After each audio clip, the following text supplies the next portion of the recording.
From New York, it's That Kevin Show. See, I knew it.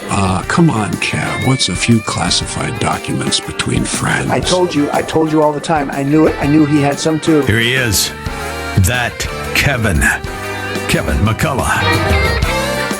All right, my next guest is someone that I've looked forward to speaking with for quite a while, because when I first saw the trailer of the film that we're going to discuss, I immediately had my breath taken away.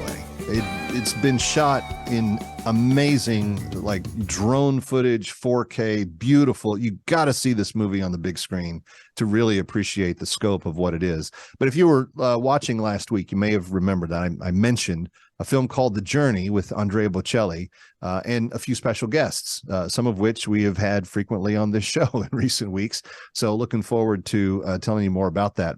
But Kristian Kelly is one of the content director producers for the film, and she joins us now to discuss. Kristian, it's great to have you. Thanks for being here. Oh, thanks for having me. I'm excited. You got it. So at the night of the screening, Tom Newman asked Veronica and Andrea to tell us a little bit about the story of how the idea of the movie came about. And I think the context of what was going on in their lives really gives the viewer a lot more of an understanding of why this film, the making of this film, was so therapeutic in so many ways. But can you dip into that for us? Yeah, we had just come out of the pandemic as a world. And Andrea really had a desire to go on this trail, the Via Francigena pilgrimage trail. He had heard of some composers who had done it before and had just gotten some inspiration being back in nature, reflecting. And he really wanted to take this journey just to get back out in nature after being confined for so long during the pandemic, and have the spiritual pilgrimage with his wife and his friends. And from that, it kind of evolved into this project. His wife suggested that he document it. If he was going to do this trail, 200 miles on horseback, he should document it. And that's where we came in. Well, and you added a few fun little people to go visit with him along the way. And the locations, talk about the places where you stopped and recorded the musical selections, because every one of them were historic in nature. They really were. I mean, we went to so many beautiful locations. Honestly, sometimes I pinch myself. It was so amazing. But, we stopped at San Galgano. It was an open air cathedral in Tuscany where Tori Kelly and Andrea performed Hallelujah. We went to the Basilica of Santa Cristina, where Andrea talked with his daughter about faith and some of the miracles that had taken place there. We went to a 3,000-year-old amphitheater in Sutri where Michael W. Smith performed with Andrea Bocelli and Clara Barbier Serrano, one of the most beautiful performances, honestly, I think I've ever seen. And in each location, each location was so different, but so beautiful in its own right. And the music and the scenery and the conversations that happened there, it's really just an amazing trifecta. It's really beautiful. Well, and that amphitheater that Michael W. Smith played in, that actually predated the Roman Empire, if my history serves me correctly. So this is you're going deep into history, and that's as if to say the road itself, the Via, however you pronounce it. Via Francigena. It's so difficult. Yeah, there you go. What you said. But that is a historic passageway in and of itself, actually connecting, how the Archbishop would come down from Canterbury all the way to Rome at the time when the church was in Europe.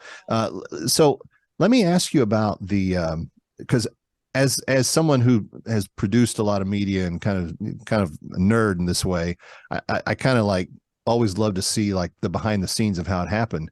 Did Andrea and company that were on the horsebacks, did they stop and camp at night? Did they stay little bed and breakfasts? And you transported an orchestra from each open air location. So you had, the one with Tori Kelly, and at the end they're at his house and they're out in the open field, and you had timpanis and you had, big string sections and brass players. And it had to be a little bit of I don't know, leapfrog or something, didn't it? Like you tear down the set, they race ahead, get ahead of the horses, and then eventually the horseback riders come and meet up to them. But what was it like coordinating all of that?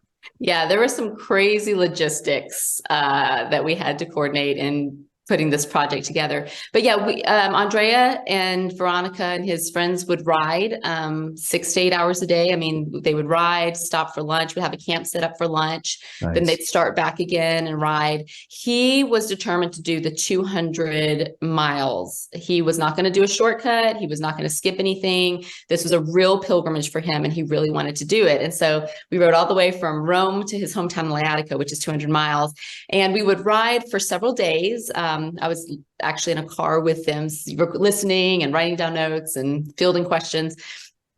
And we would ride for several days, and then we would stop and do, one day would be a performance day, and that would be his day to rest for just a little bit after the performance. And then he would get back on that horse the next day. Well, and talk to me about this. He alludes to it in the film, but before he lost his eyesight, horseback riding had been a very important thing to him. And in fact, his grandfather had wanted him to know and experience what horseback riding was like before he fully lost his sight.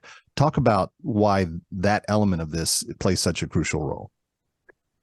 Yes. Andrea often says that he feels like he's at one with the horse when he rides. And he started riding at a really young age. His grandfather had always wanted to buy him a horse, and he passed away before he was able to. And he shares how his dad, in that moment, he was very, very close to his grandfather. When he passed away, his father went out and bought him a horse just to keep that dream alive. And so from a very young age, Andrea started riding. And he is an excellent horseman, I'll have to say. He really is amazing on a horse.